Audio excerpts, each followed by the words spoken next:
I never imagined love would feel like this. So tender, so terrifying. And so forbidden. I was just 19 when I first met him. He was different. Mature.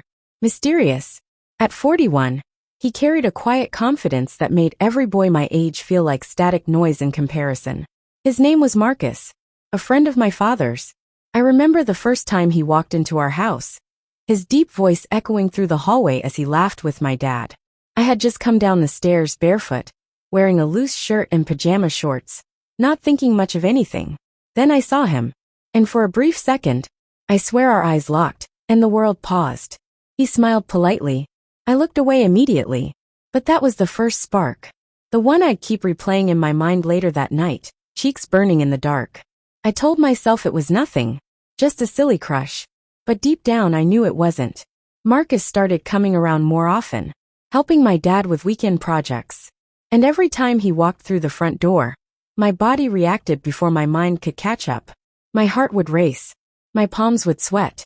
And I began to see the little moments, subtle glances, faint smirks between us. One day, while he and my dad were fixing something in the garage, I brought out cold drinks. He thanked me, brushing my fingers gently as he took the glass. That touch lingered, not just on my skin, but deep inside me. I wasn't prepared for what that small contact would awaken. I became hyper-aware of his presence, his cologne, his hands, the way he leaned when he laughed. He started asking me about school, about books, about what I wanted in life. It seemed innocent until it didn't. One afternoon, my dad stepped out to get parts for a project. Marcus stayed behind, tinkering with a broken drawer. I stayed in the kitchen slicing apples. He reached over me to grab a bowl, his chest brushing against my back. It wasn't an accident. "You okay?" he asked. I nodded, my voice shaky. "Yeah, just thinking." He stared at me for a long second, then stepped back. We didn't say anything more, but something unspoken had settled between us. Thick, electric. It started with late-night texts. Then books we both read, discussed like secrets. Then came a Saturday morning when he showed up early, before my dad was even awake. "I was just in the area," he said. I offered him coffee. We talked for an hour. Nothing inappropriate, but everything intimate. It felt like dancing on a line we both pretended wasn't there. Later he texted me, "I haven't had a morning like that in a long time." My fingers hovered over my phone, trembling. Then I wrote back, "Me neither." From that moment we were something more. It happened on a rainy evening. My parents were out of town. Marcus had dropped off a package my dad left at his house. We stood in the doorway, the storm roaring behind him. He stepped closer. I didn't move. "I shouldn't be here," he said, his voice low. "But you are," I whispered. And then, his lips found mine.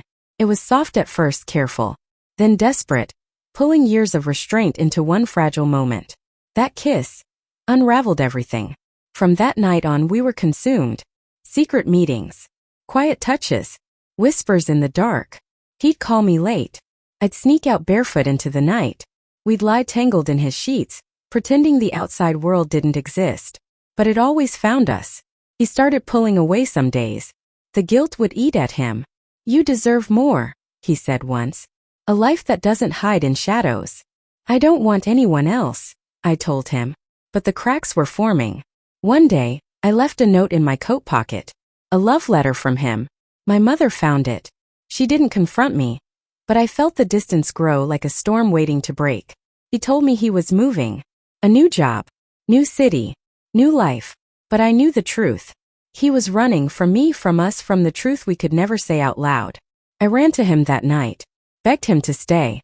He held me close, kissed my forehead and said, "This is what love does sometimes. It lets go, even when it doesn't want to." We made love one final time. Slow. Tearful. Eternal. In the morning I woke up alone. Just a note on the pillow. "I'll always carry you with me. But this isn't our world. You were never a mistake. You were my heart's secret." I'm older now. Different. But also still haunted. I've tried to love others. I've even convinced myself I moved on. But on quiet nights when it rains I still feel him. Still see his eyes in the dark. Still wonder what might have happened if we had met at the right time. People say it was wrong. Immature. Toxic even. But I call it something else. I call it unforgettable. Because some love stories aren't meant to be lived out loud. Some are meant to live forever. In silence. He was my first real love. And maybe he was never meant to stay. But for a while, he made me feel like I was the only thing that ever mattered. And sometimes that's enough. Have you ever fallen for someone you were never supposed to love?